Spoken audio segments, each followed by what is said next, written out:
بیادر آمدیم ولایت پروان شریف.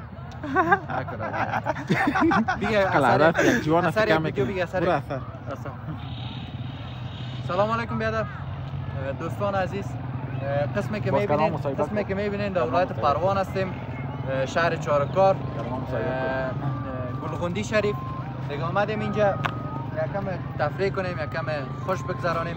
دیگه اسید جان مصروف نسیم جان مصروف میزان گودیپران است. دیگه آرش جان هم اینجاست. دیگه سمیم جان جلال آبادی هم اینجاست. دیگه بیادر دیگه جایتون خالی. عیشت و معیشت میکنیم. میگه عیشت معیشت.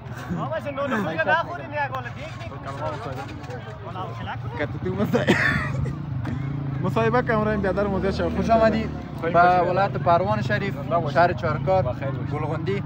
مردم ها دیگه از قدیم گفتین چکر بین، چکر بین، عیشت کنین، معیشت کنین. ما آمدیم اون دوست عیشت کنیم، معیشت کنیم دیگه.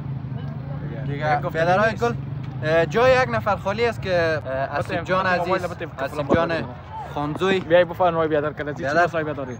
خوش آمدی به ولایت پروان، شهر چارکار، مرکز ولایت پروان. دیگه آمدین در گلغندی شریف. شما چه احساس دارین؟ یک 5 دقیقه صبر کن مصاحبه.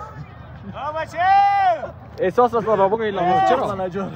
لالا یارو بگی احساس. می خواندن در رو بچه‌ها یک در بلند مونده بودن کم سربر شدیم دیگه ولی فردا ایدیم دیگه فرق شد. خیری بینید خدا باشه. مگه ما ویدیو کو نگرفته؟ شت ما ویدیو کو نگرفته.